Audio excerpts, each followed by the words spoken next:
Welcome. The last time we talked about the effects of divorce. Like I told us earlier, please leave the children out of this thing. And be rest assured that both of you cannot be permanent enemies. You can get angry at yourselves, it's normal, it's okay.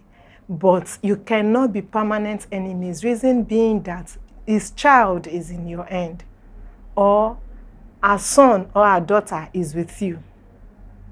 And both of you came together to produce those children, to give birth to those children. So he still remains the father, you still remain the mother. And either which way, something that will bring both of you together is still these children. So you cannot be permanent enemies. And one thing you should know is that no matter what happens, it's not because you're the worst person or he is the worst person. It's just because both of you were not wired to accommodate your excesses and your shortcomings. Because that man you feel you cannot cope with, another woman is there that will manage him till the day of her death.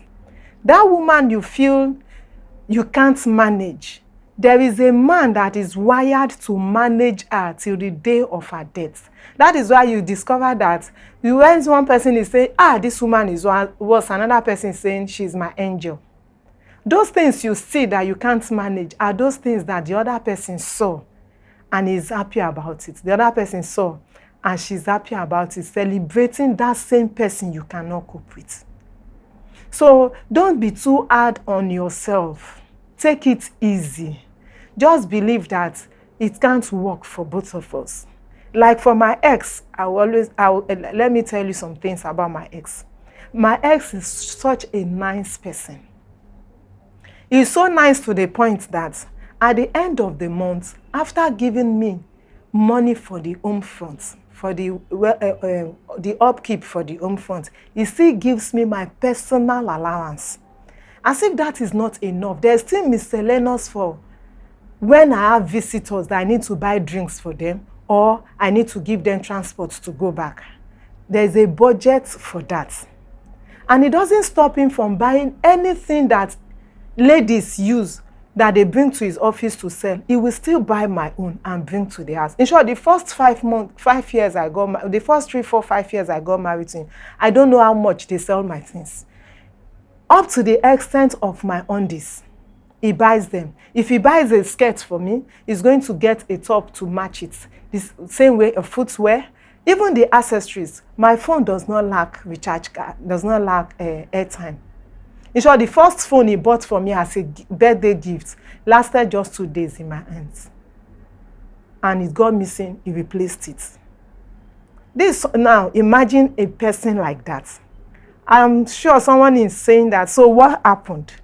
Why didn't you stay? You understand? We are going to talk about that in other episodes, but for this one, I'm just trying to make you understand that you are not wired to manage the other person. That is why it did not work.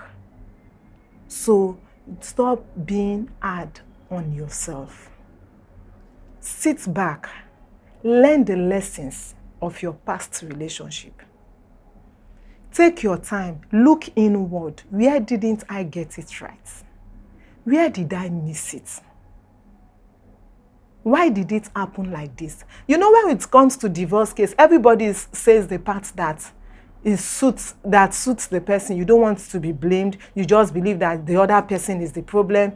It's not like that. We all have 1 or 2 blames in that issue because it only takes 2 to play the game. And the Bible says 2 can only work together when they agree. So when one is not agreeing, the working together cannot be possible. So since it is no longer possible, all man is to himself and God for us all. The center cannot no longer be old because things has fallen apart. Now that you are apart, plan your life. How many children do you have? How do you intend to take care of these children? What do you want to do? How old are you? What can you still achieve within the time frame, within your age frame? That should be what you should channel all your energies on, not trying to make a child feel the father or the mother is the worst person on earth. And this idea of trying to deprive children from their parents, from their dad or from their mom, it's not the best. And stop feeding these children with negative words about either their dad or their mom. Because one day, what you're doing is that you're gradually, unconsciously, you're pushing them to either the father or the mother because they really want to know what happened. And if they end up getting to know the truth, you might lose them for life. So all this idea of trying to be protective, trying to be Miss Nice or Daddy Nice will not work at that point. If they are very young, they didn't understand what happened, allow them, they will grow to understand. And if they are of age, they themselves can judge for themselves. They can tell you, no, Daddy, you didn't try, or Mommy, it was your fault. I was told of a story of a woman that she endured this marriage till a certain age. The children grew to understand that our mother will soon die in this house if we don't take her out. And so in one of those occasions, she fell sick. They took her to the hospital.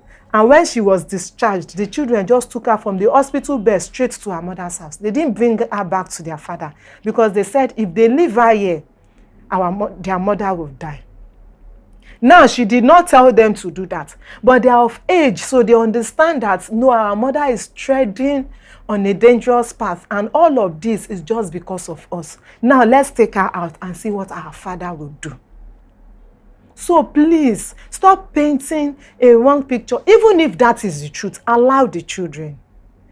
By law, you don't even have any right whatsoever to deprive a mother from accessing her child or a father from accessing his child or children.